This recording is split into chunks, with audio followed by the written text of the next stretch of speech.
My heart slammed against my ribs as the SUV's headlights cut through the darkness. I didn't remember how I had ended up on this deserted road at midnight.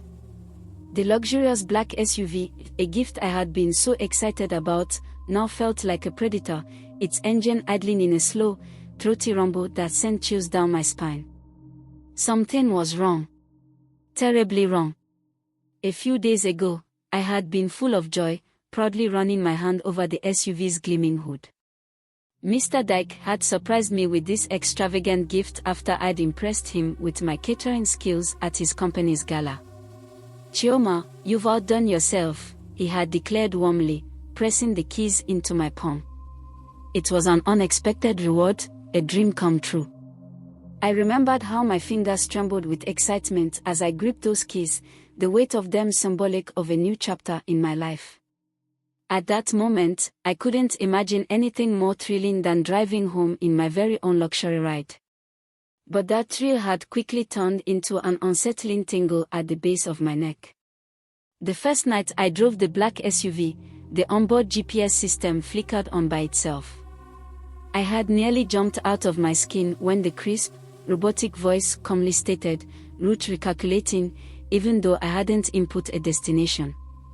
Startled, I dismissed it as a random glitch, a quirk of a high-end vehicle I was still learning to use. Yet, as I continued driving, an uneasy feeling settled in my stomach. When I parked the car outside my apartment, I could have sworn I heard a faint click from the trunk, as if it had tried to open on its own. Over the next few days, more strange occurrences piled up like dead leaves in autumn. One evening, the radio blared on suddenly with static, just as I was humming to myself, a wall of white noise that made my heart leap into my throat. Another night, I found the headlights flashing in the dead of night, illuminating my bedroom window without reason. I woke up to the strobing lights and raced outside in my slippers, adrenaline pounding. The moment I touched the door handle, the lights stopped flashing. The SUV sat in eerie silence, as innocent and still as a sleeping beast pretending not to have moved at all. I tried to shake it off, attributing these events to some electrical issues or my own overactive imagination. But each incident left a tiny needle of fear prickling under my skin. Tonight, that needle had become a dagger of dread. I had been on my way home from a late family gathering where I'd brought my famous jollof rice in celebration. The drive should have been simple, a straight route through familiar streets. I set the GPS for home out of habit, expecting the soothing voice to guide me through the quiet city. Instead, after a few turns, the voice changed. It no longer gave directions to my neighborhood. "Proceed to the highlighted route," it said in an almost urgent tone I had never heard before. A new route appeared on the screen, one I didn't recognize, cutting away from the main roads. My fingers tightened around the steering wheel as I tried to correct it. I glanced at my phone to double-check the destination, but the screen was frozen, the GPS app unresponsive. The SUV's own navigation system had taken over completely. "No, this isn't right," I mumbled, my voice quivering. I attempted to turn the car around, but the steering felt heavy, resisting me. The SUV engine revved and pulled forward as if guided by an invisible hand. Panic built in my chest. Was the car controlling itself? My pulse pounded in my ears as I struggled with the wheel. The road became narrower, framed by looming trees that clawed at the sky. The once comforting purr of the engine now sounded menacing. Every instinct screamed at me to stop the car, to get out and run. I slammed my foot on the brake. The SUV jerked, slowed for a moment, but then continued rolling forward under its own momentum. Tears stung at the corners of my eyes as I pleaded under my breath, "Please, please stop." Without warning, the GPS voice piped up again, "You have arrived at your destination." The words sent a chill so sharp down my spine that I felt it in my teeth. The SUV rolled to a halt in front of a house that loomed out of the darkness. It was an old, colonial-style building, 2 stories high, with gaping black windows that reminded me of hollow eyes. The porch light was off, and the moonlight cast the structure in a cold glow. In the silence that followed, I realized I was gripping the wheel so tightly my fingers had gone numb. My breath came in ragged gasps. I fumbled for my phone. I needed to call someone, anyone. Hands shaking, I unlocked the screen only to find it strangely devoid of signal. No bars.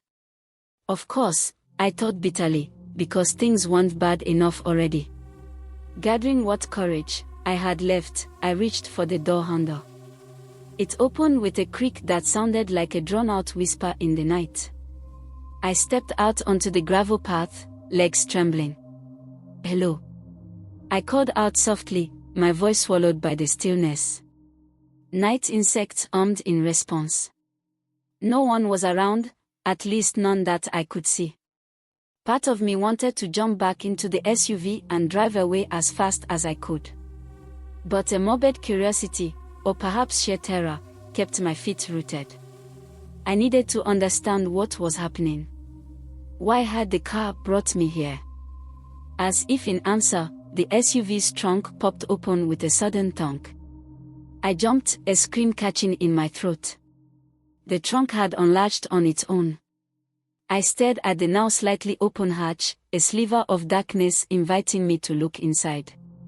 Something in the back of my mind told me to run and never look back. But I found myself moving slowly toward the rear of the vehicle, each step heavy with dread. At first, I only saw shadows inside the trunk. Then, the faint moonlight revealed a shape, a piece of fabric caught on the edge of the trunk's latch. It fluttered gently, a dark red against the black interior. My mouth went dry. With a trembling hand, I reached out and tugged at the fabric. It came loose and dangled from my fingers, a scarf. In the pale light, I could see it was once a vibrant yellow, now marred by large rust-colored stains. My brain struggled to process what I was seeing. It looked like blood. A lot of blood. The metallic scent hit me a second later, tiny and harsh, confirming my worst fear. This was a blood-stained scarf, hidden in my car's trunk. My stomach lurched and I nearly dropped the cloth as if it burned me. I staggered back, one hand flying to cover my mouth in shock. The silence around me suddenly felt oppressive, as if the night itself was holding its breath. My thoughts raced, tumbling over one another. How did this get here? Whose blood is this? My first instinct was to deny reality. Maybe it was an old paint stain, or some kind of prank. But the coppery smell clung to me, refusing to let me slip into denial. This was real. And it was horrifying.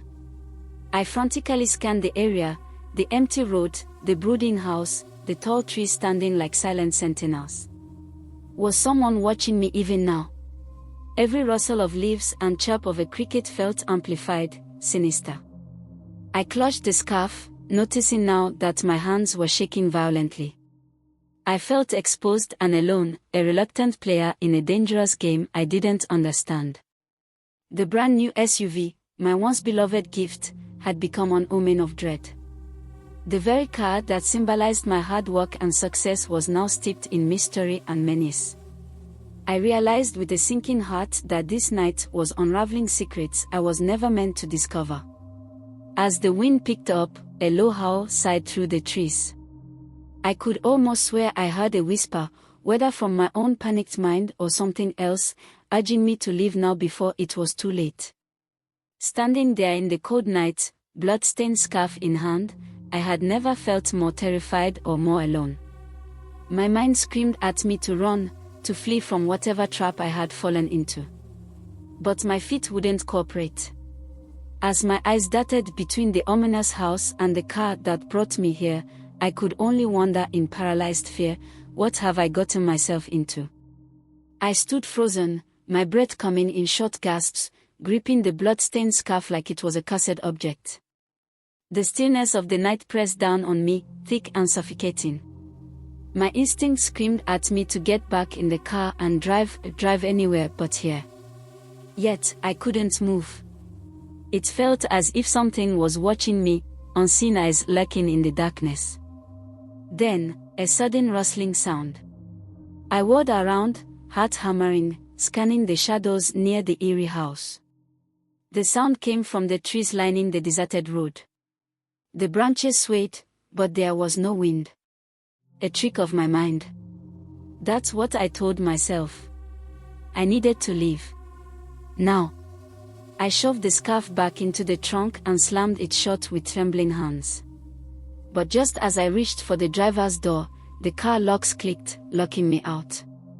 A strangled gasp escaped my throat. My fingers frantically tugged at the handle. Nothing. The SUV, which had driven me here against my will, was now holding me hostage outside. I took a shaky step back, swallowing hard. My phone, I needed to call someone. I reached for it, but when I glanced at the screen, my stomach dropped. No signal. Panic spread through me like fire. This wasn't normal. This wasn't some random car malfunction. A noise came from behind me. A whisper. It wasn't the wind. It wasn't my imagination. It was a real, breathy voice, too soft to understand but unmistakably human. I spun around, my blood turning to ice. The house. The whisper had come from the house. The dark windows gaped at me like soulless eyes, daring me to come closer. My feet stayed planted. I didn't want to step anywhere near that cursed place, but I had no choice. The car had locked itself, my phone was useless, and the road was completely deserted. Maybe, just maybe, someone inside could help me. I swallowed down the fear climbing my throat and forced my legs to move. One shaky step, then another. The crunch of gravel beneath my feet sounded deafening. The front porch loomed before me. My fingers hovered over the doorbell. I hesitated. Every part of me screamed that this was a mistake. Then, I saw it. The door was slightly ajar. A sliver of darkness peeked through the gap. I took a step back, suddenly unsure. Was someone expecting me?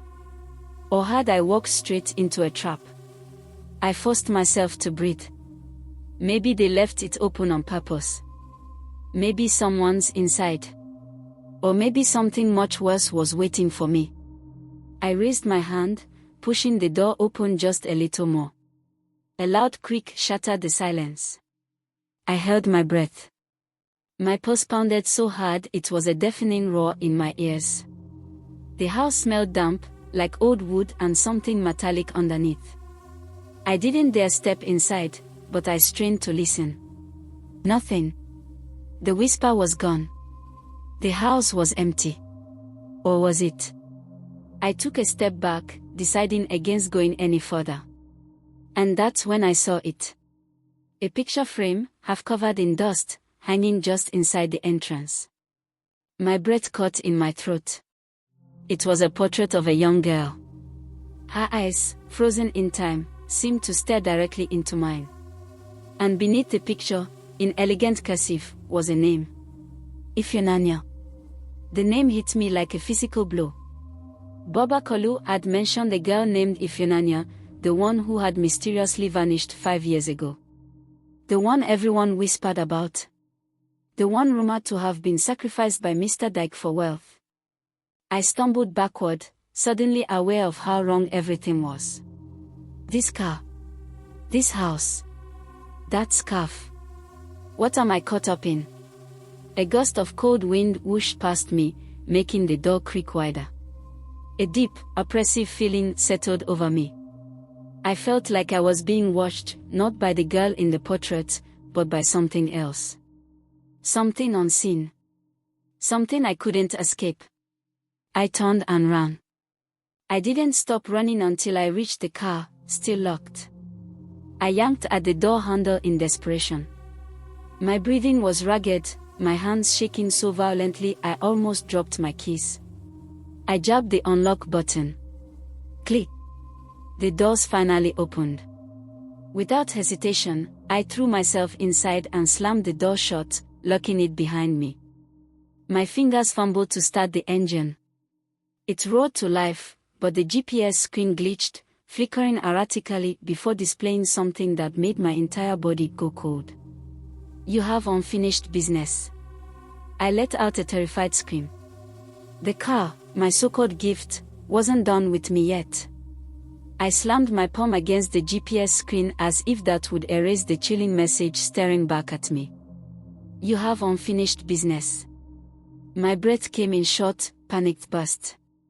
My hands trembled as I gripped the steering wheel, my mind screaming at me to leave.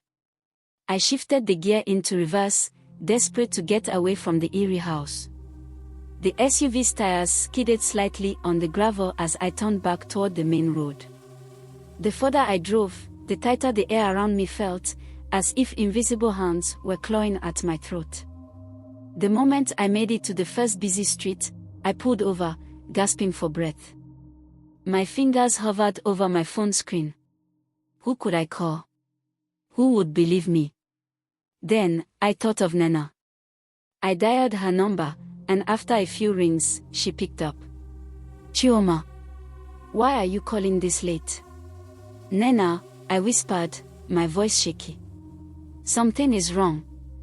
I don't know how to explain, but this car is not normal." There was silence on the other end before she sighed. "You're scaring me." "What happened?" "I don't know." My voice cracked. I was driving home, but the GPS took me somewhere else. A house. And I found something in the trunk, Nana. A scarf. A blood-stained scarf. Another pause. Then, a sharp inhale. "Blood. Are you sure?" "Yes," I choked out. And inside that house, there was a picture of a girl.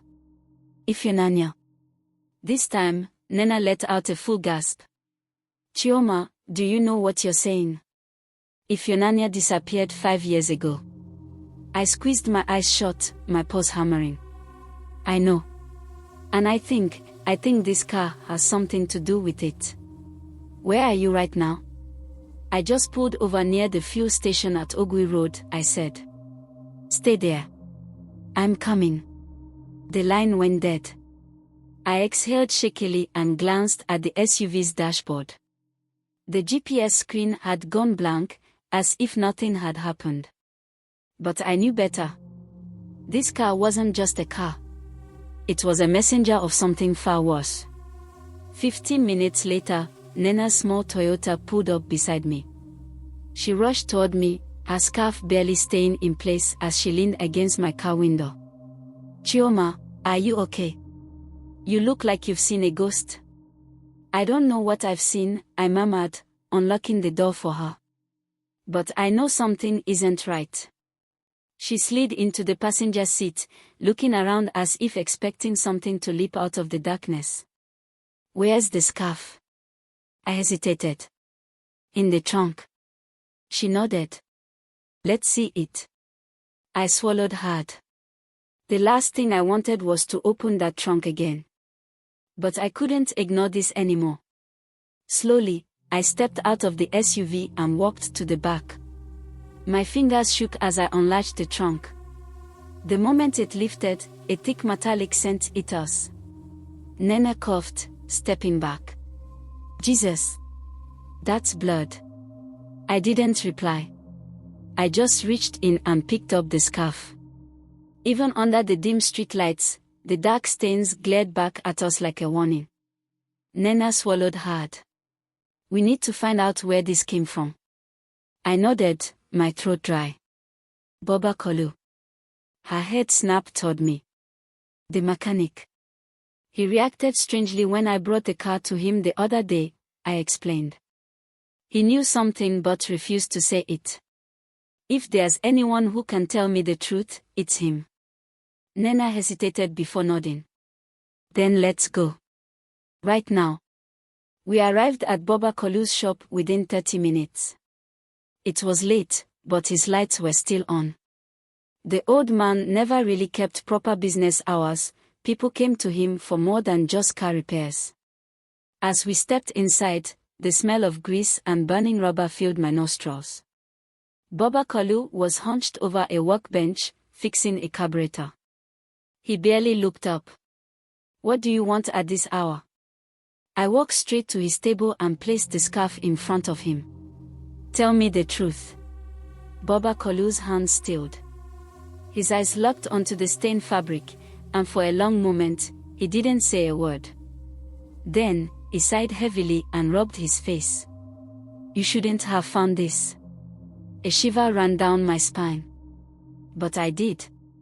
He finally looked at me, his weathered face filled with something I couldn't place: guilt. "Fear. That car belonged to someone else before you," he said. I held my breath. "Ifeananya?" Baba Kalu gave a slow nod. "Yes." The room spun for a second. "What happened to her?" Nena asked cautiously. Baba Kalu exhaled, his eyes darting toward the shop entrance as if afraid someone might be listening. "People say Mr. Dyke sacrificed his own daughter for wealth." "That's not true." I frowned. "Then what is?" Baba Kalu leaned closer, his voice dropping to a whisper. "It was his wife." A heavy silence filled the room. I blinked. "Lady Oluchi." Baba Kalu nodded. Ifeananya was not her real daughter. She was switched at birth. Oluchi found out and grew resentful.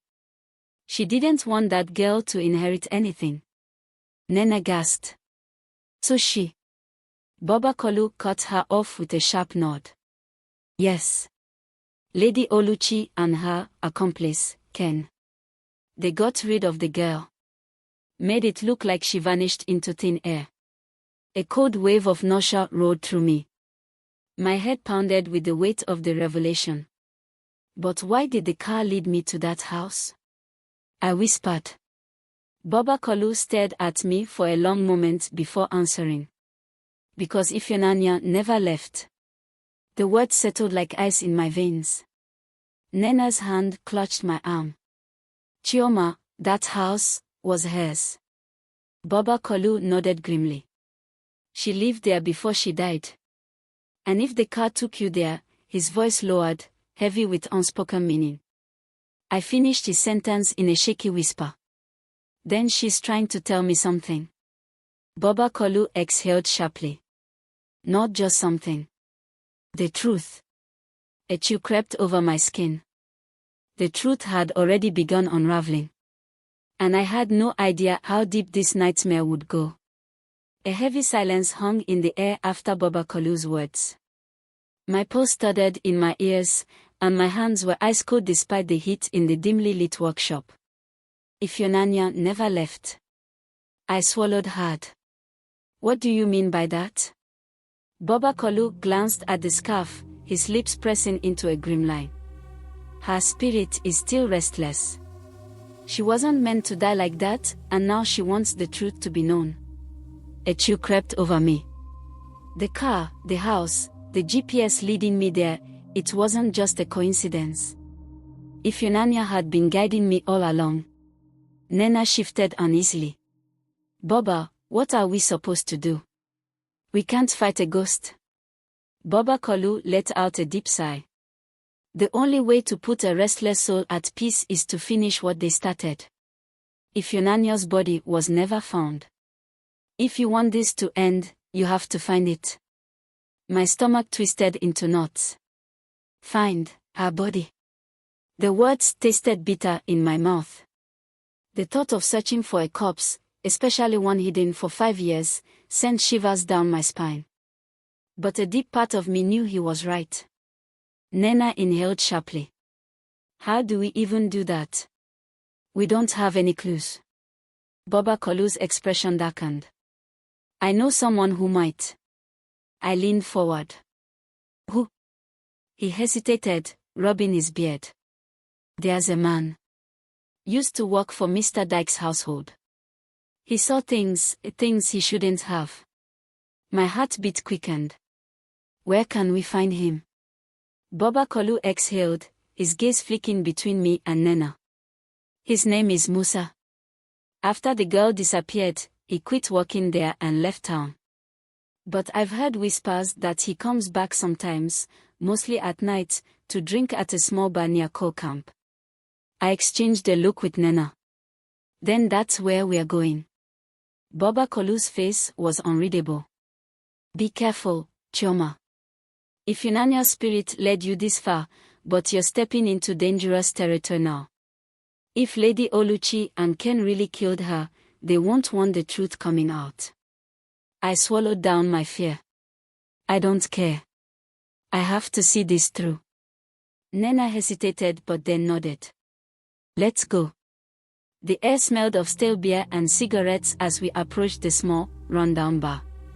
Yellow lights flickered above the entrance, barely illuminating the crumbling walls. Inside, a handful of men sat at wooden tables, hunched over drinks. The air was thick with murmured conversations and the occasional burst of laughter. Nena nudged me. Do you see him? I scanned the room, my eyes landing on a man sitting alone in the corner. His grey beard was patchy, and his wrinkled hands gripped a half-empty glass. There was something distant in his gaze, as if his mind was stuck in a place the rest of us couldn't see. That must be him, I whispered. Nena and I cautiously approached his table. He barely acknowledged us as we pulled out the chairs. Musa? I asked gently. His eyes flickered toward me, wary. Who are you? I hesitated. My name is Chioma. I need to ask you about Ifunanya. The moment I said her name, his entire body tensed. His hand gripped the edge of the table so tightly his knuckles turned white. I don't know anything, he muttered, looking away. My heart pounded. Please. I know she didn't just disappear. You were there. You saw something. Musa let out a hollow laugh. Knowing the truth won't help you, girl. It'll only bring trouble. I leaned in closer. If Unanya doesn't want to be forgotten. She led me to that house. She won't stop until the truth comes out. His breath hitched. He turned to me, his eyes suddenly sharp. The car. I nodded slowly. It brought me to her old house. And there was a scarf in the trunk. Musa closed his eyes for a long moment, then whispered, she fought back. Nena and I exchanged a glance. What do you mean? He exhaled shakily, his voice barely above a whisper. They tried to get rid of her quietly, but she fought back. She scratched. She screamed. That scarf, it's hers. A cold chill settled over me. Who did it? I asked, though I already knew the answer. Musa's eyes flickered with pain. Lady Oluchi and Ken. She hated that girl, saw her as a threat. She told Ken to handle it. I felt sick. What did he do? Musa swallowed hard. They took her to an abandoned construction site. It was supposed to be an accident. But if Unanya fought, Ken strangled her. She didn't go quietly. The room spun. Nena's hand gripped my arm, her face pale. Where is she buried? Musa hesitated. Under the site. There was an old well. They dumped her there and covered it with cement. My entire body went cold. The well. The truth was buried beneath layers of stone, silence for years. We need to tell the police, Nena whispered. Musa shook his head violently. No. You don't understand. Lady Oluchi has power. Money. She will do anything to protect her secret. I clenched my fist. Then we have to be smart. Musa studied me for a long moment, then exhaled. If you go looking for that girl's body, you better be prepared for war. I met his gaze and said, then war it is.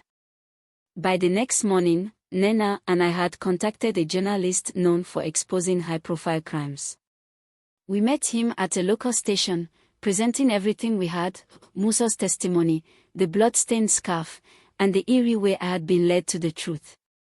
The reporter turned, listened intently, then leaned back in his chair. If what you're saying is true, we need evidence. We need to find the body. Nena swallowed. How do we do that? Ton smacked. I have connections. If you can get me to the site, I'll handle the rest. By nightfall, we arrived at the old construction site. The area was fenced off, but with Ton's crew posing as engineers, we slipped through. The place was abandoned, dust-covered, and eerie. But the well Musa mentioned wasn't hard to find. It was hidden beneath a thin layer of cracked concrete. As the team set up excavation tools, my hands trembled. My gut told me we were standing over something awful. Then, the digging started. Minutes passed. Then hours. And then, a scream.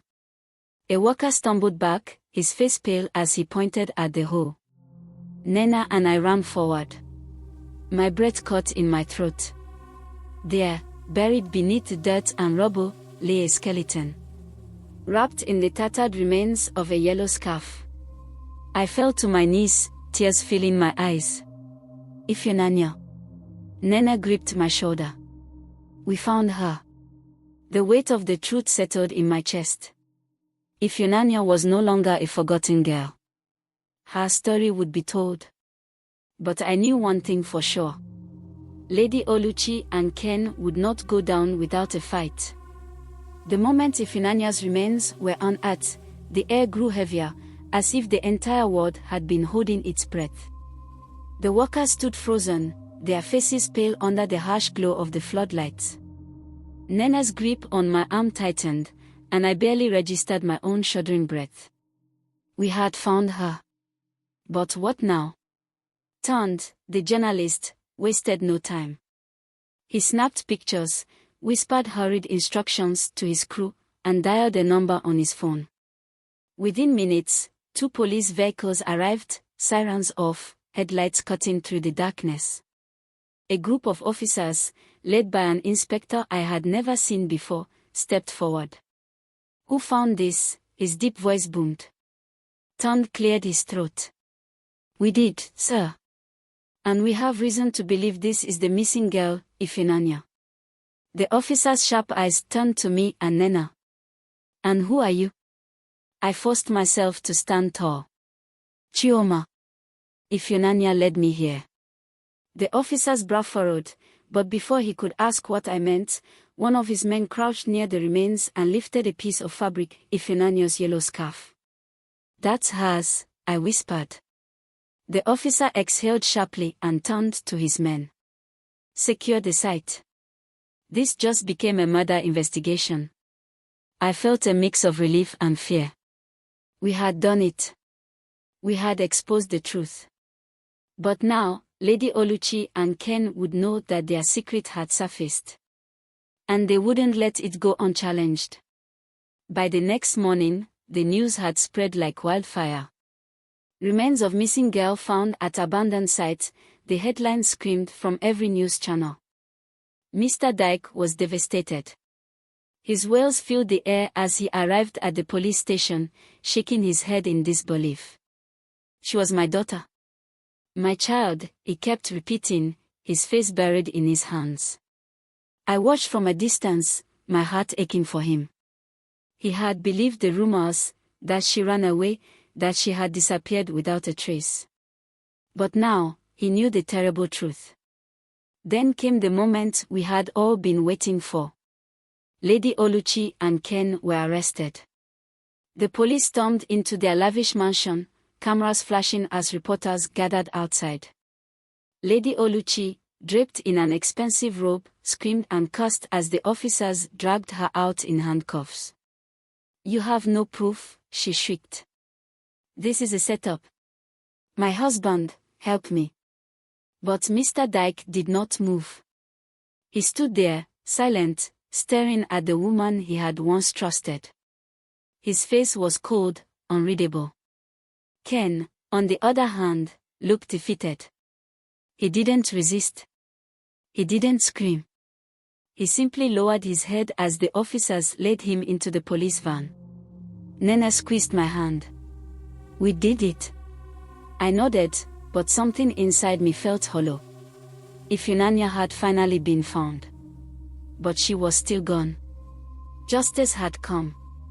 But it was too late. A few days after the arrest, I stood in my apartment parking lot, staring at the black SUV. It looked normal now. Just a car. No flickering lights, no eerie whispers, no GPS leading me into the unknown.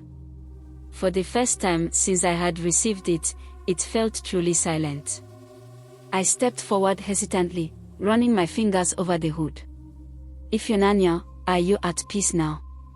I didn't expect an answer. But the wind picked up slightly, brushing against my skin like a soft whisper. "A thank you." Tears welled in my eyes. "You can rest now." Taking a deep breath, I pulled the keys from my pocket. I wasn't keeping the car. I drove it straight to Mr. Dyke's house, where he sat alone in the vast empty space of his living room, staring at old photos of his daughter. He looked up as I entered. I placed the keys gently on the table. "It belongs to you." He exhaled deeply, nodding. "Thank you, Chioma. For everything." I turned to leave, but before I walked out, he called after me. "Chioma." I looked back. "You have a good heart. Never lose that." I smiled faintly, nodded, and walked away.